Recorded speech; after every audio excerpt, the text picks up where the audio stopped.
can tell, my car is 24 years old. My rims aren't pretty anyways. So, okay, sister, since I'm an idiot and I was just taking pictures, you want to let them know again? What? That's fine. We're going to start over today. So, sister, what are we doing today? Today, we are doing a complete strut swap, strut assembly. I'm going to take the ones that are in here out. I'm going to remove the mount from the top. The mount from the top is going to go on a different strut assembly, and it's going to go back in. I, so far at this point, have both sides of the vehicle jacked up. I've got jack stands underneath the edges for support with the jacks.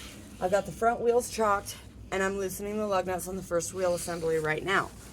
I have a 1/2-inch torque wrench here with a 19mm deep set socket that is actually made for wheels, thin-walled, 6-point with extra grippy grippies to keep from damaging and actually grab onto that lug nut as you're loosening it up. I was just explaining that when you use an impact and you are breaking a bolt, trying to get it loose, when you know that it's been torqued down, it's nice and tight, you kind of just give it a little bit of effort, especially with lug nuts. You want to kind of loosen them first, and you want to loosen all of them, and then come back and take them off. And for women that are learning how to change tires out and just starting their basic 101, why do you go in a star pattern?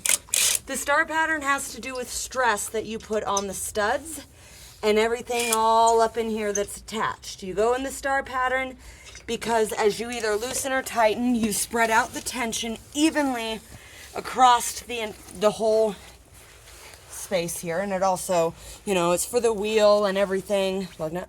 Mm-hmm. It's to protect it and, to keep you from messing things up.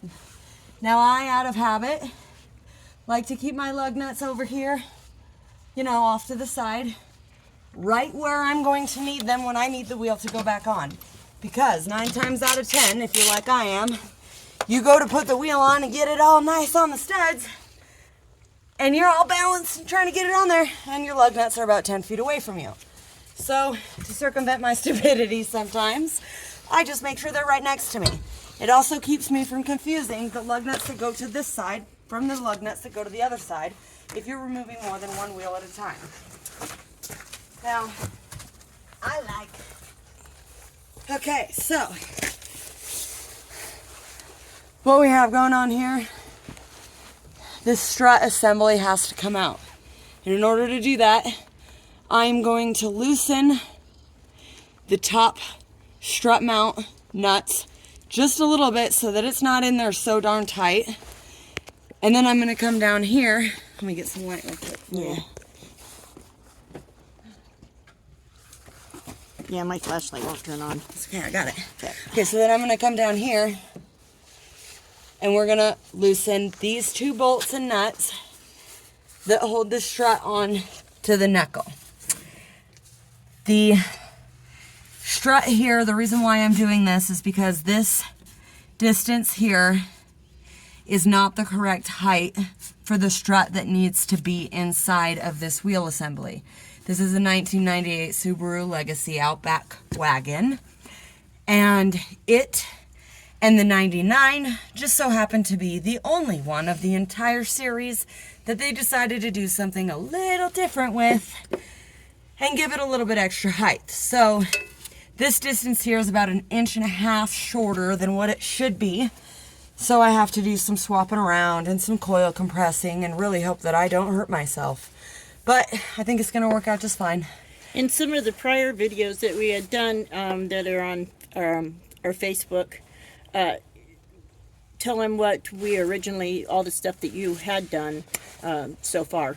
Right, okay, so basically I put this strut in because I thought, oh hey, cool, right on, strut. Direct replacement. I bought a complete strut assembly and it's not the right one. However, I don't want to waste my time by sending it back to get the right one, blah, blah, blah, when really all I need is the strut mount and the bellow off of this, and I can put this onto the other strut and it will work. It is a direct swap. We're good to go. Checked all the boxes and everything is fine. However, in the discovery of the issue with the strut, because the brake line goes through the strut, and comes into the back of the brake caliper. When I removed it from the back of the brake caliper, I discovered that the brake calipers were just completely toasted. And the pistons, they, like, the inside of them, they were rusted. I had, like, metal filament at the ends of the lines there, so I had to flush the brake line to make sure that I had clean brake fluid coming in. And I put new brake calipers on here. I did a complete brake caliper reassembly video. At some point, maybe you guys can find that if you're interested in seeing it. And then I also got a brand new set of brake pads for it, put it all back together, bled the system, and now we have these wonderfully operating brakes. I also took the opportunity while this brake system was taken apart to deglaze some of the rust off the rotors. As you can see, obviously it's winter and there's so much moisture in the air, you can't even tell. However, it's the effort that counts. So we're gonna start with removing this strut, and then we're gonna remove the other side as well so that we can start disassembling them. And then I'll catch back up with you once we get there. All right. Thanks.